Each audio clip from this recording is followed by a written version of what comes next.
আমাদের প্রিয় নবী হযরত মুহাম্মদ সাল্লাল্লাহু আলাইহি সাল্লাম বলেছেন যে আমাদের পুরা মুসলমান জাতি একটি দেহের ন্যায়, কিন্তু আমাদের দেহে পছন্দ ধরে, পছন্দ হলে এখানে আমরা কি ব্যথা অনুভব করি, কিন্তু আমাদের দেহে আঘাত করা হচ্ছে। আমাদের ফিলিস্তিন আমাদের একটা দেহ, এই দেহকে আঘাত করা হচ্ছে। তো আমাদের উচিত ছিল জিহাদ করা, আমাদের উচিত ছিল তাদের জন্য অর্থের সহযোগিতা করা, কিন্তু আমরা তা পারিনি। কেন? কারণ ইসরায়েল তাগুত তা বন্ধ করে দিয়েছে। তো আমরা আজকে প্রতিবাদ মিছিল করতেছি।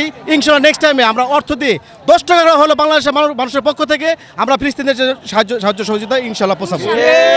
আমরা সবাই ফিলিস্তিনিদের পক্ষে কাজ করব ইনশাআল্লাহ, এবং অর্থ করি লাগলে আমরা সবাই দিব ইনশাআল্লাহ। ময়মনসিং থেকে আসছি আমি প্রধান শিক্ষক, প্রাইমারি স্কুলের প্রধান শিক্ষক। আমরা চাই সমস্ত শিক্ষকরা আমরা একত্র হয়ে ফিলিস্তিনিদের সাহায্য করতে পারি, সেই আশা ব্যক্ত করছি। আমরা সবাই আছি, ইনশাআল্লাহ থাকবো। আমি যেমন আমার সন্তানের সাথে নিরাপদে পৃথিবীতে বসবাস করতে পারছি, আমি তেমনইভাবে চাই যে আরেকজন মাও তার সন্তানকে নিয়ে নিরাপদে যেন থাকতে পারে। জায়নিস্টরা যেভাবে নির্বিচারে মানুষকে হত্যা করছে, মানবাধিকার লঙ্ঘন করছে, নট অনলি এ মুসলিম, মানুষ হিসেবেই তারা যেভাবে জেনোসাইড চালাচ্ছে, এটা সম্পূর্ণভাবে মানবাধিকার লঙ্ঘন। অবাক হয়েছে যখন দেখেছি যে রমজান মাসে ওই ভাঙা স্তূপের মধ্যেই তারা কি সুন্দর লাইটিং করে রমজান উদযাপন করেছে। ওর মধ্যেই তারা তাদের আকাঙ্ক্ষা, তাদের বিজয়ের চিন্তা, আল্লাহর প্রতি আস্থা নিয়ে তারা বেঁচে আছে। এই জিনিসটা আমাদের ইমানের ক্ষেত্রে আরও বেশি প্রশ্নবিদ্ধ করে তোলে আমাদের ইমানকে, যে আমরা আসলে কতটুকু ইমান নিয়ে পৃথিবীতে আছি আর তারা কি ইমান নিয়ে আছে।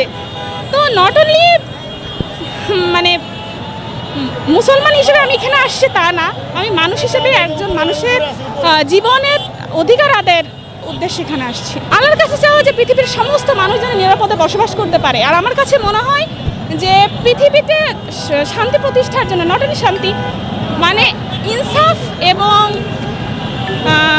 সম্মান, এই দুইটা জিনিস পৃথিবীতে বসবাস করা প্রত্যেকটা মানুষের মৌলিক অধিকার। প্রথমত মানুষ হিসাবে আজকে প্রতিবাদ করতে আসছি।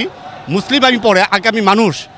এই অসভ্য বর্বর জানোয়াররা যেভাবে ফিলিস্তিনি শিশুদেরকে হত্যা করছে, যেভাবে শিশুদেরকে আকাশে উড়িয়ে দিচ্ছে, এটা দেখার পরে আমি নিজেকে মানুষ হিসাবে আমি আসছি আজকে এই প্রতিবাদ করার জন্য।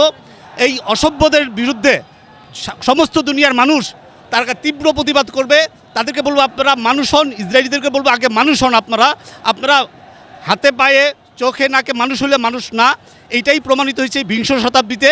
ইসরায়েলিরা কখনোই মানুষ না, তারা পশু।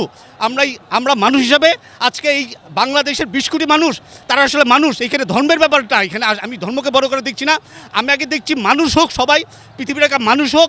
এই মানুষ যতদিন পর্যন্ত পৃথিবীর মানুষ না হবে, ততদিন এই পৃথিবীটা জঙ্গলে পরিণত হচ্ছে।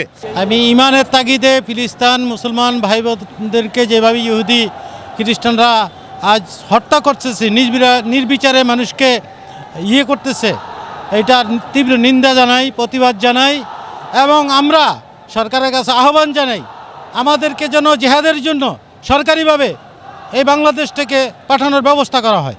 গতকাল আসছি গাড়িতে, আইসা আমি কারণ বাজারে আড়তে ছিলাম।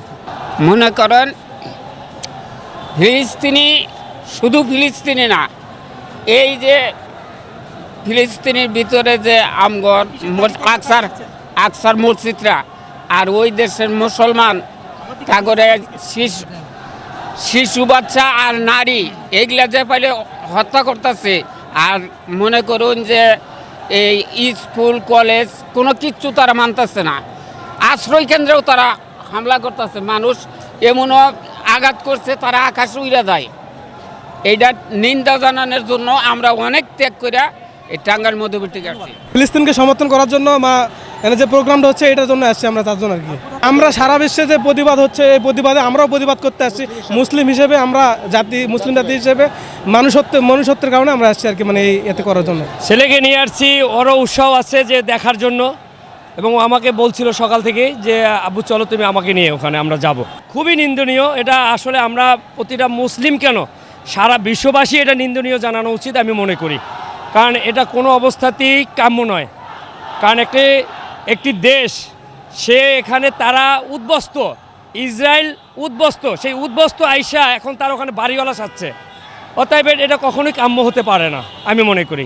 অবশ্যই আমাদের ছোট ছোট বাচ্চারা, আমাদের ভাই বোন সবাই মারা গেছে, সেক্ষেত্রে আমাদের সেই রক্তের টানটা বা তারা যে এই রক্তগুলো দিছে সেই টানে অবশ্যই আমরা আসছি। যে আমি এসেছি ঝিনাইদহ থেকে, আমরা আসছি কালকে এসে আমি এই যে কারণ বাজার এখানে ছিলাম, তো যাইতে চেষ্টা করছিলাম, অনেকক্ষণ ধরে চেষ্টা করছি কিন্তু যাইতে পারছি না। এটা শুধু আন্দোলনটা নেই, ফিলিস্তিনে এত হামলা মৃত্যু হইতেছে, আমরা তো মুসলিম হয়ে মুসলিমের কিভাবে আমরা সহ্য করি, এই টানে চলে আসি ভাই, মুসলমান তো আমরা। গাজার মধ্যে হচ্ছে জেনোসাইড চলতেছে আজকে প্রায় 1.5 বছর 2 বছর যাবত ধরে। এটার প্রতিবাদে আমরা নামছি। মেইন কারণটা হচ্ছে আমাদের হচ্ছে ছোট ছোট বাচ্চারা যারা হচ্ছে এখনও ভূমিষ্ঠ হয়নি, ওরা হচ্ছে মৃত্যুবরণ করতেছে মায়ের গর্ভে। আমাদের যতটুকু সম্ভব বাংলাদেশ থেকে তো এত বেশি আন্দোলন করা সম্ভব না, বা হচ্ছে তেমন কিছু করা সম্ভব না। তারপরে হচ্ছে আমরা প্রতিবাদটা জানাচ্ছি যেন আন্তর্জাতিক মহলে যেন একটু জানে যে বাংলাদেশ নামেও একটা দেশ আছে যারা হচ্ছে গাজার পক্ষে দাঁড়াইছে। আমরা আসছি মিরপুর থেকে, মিরপুর ক্রিয়েটিভ এডুকেয়ার কোচিং থেকে আমরা সবাই আসছি। আমরা আসছিলাম হেঁটেই আসছি পুরো রাস্তা। আমরা চাই ফ্রি ফিলিস্তিন, ফ্রি আল-আকসা, ফ্রি গাজা। আমরা চাই ফিলিস্তিন স্বাধীন হোক এবং ফিলিস্তিনের প্রতি ইসরায়েলের গণহত্যা যাতে তারা আর গণহত্যা না চালাতে পারে আমরা এই আহ্বান জানাই। আমেরিকা এবং অন্যান্য দেশগুলা তাদেরকে ইসরায়েলকে যাতে আর সাপোর্ট না করে, আমরা এটা চাই। আমরা আন্তর্জাতিক মহলে পৌঁছে দিতে চাই যে বাংলাদেশও ফিলিস্তিনের পক্ষে আছে। আমি একজন যেহেতু মুসলমান, আমার ইমানি দায়িত্ব, আমি ফিলিস্তিনের পক্ষ হয়ে আমার যদি বাংলাদেশ ডক্টর ইউনূসের কাছে একটাই দাবি, যদি বাংলাদেশের ধর্মবান মুসলমানদের বিচার ব্যবস্থা করে দেয়, আমরা এক বাক্যে বাংলাদেশের সব যুবক আল্লাহর রহমতে আমরা ফিলিস্তিনের পক্ষ নিয়ে যুদ্ধে অংশগ্রহণ করার পবিত্র নিবেদন। আমরা কোনো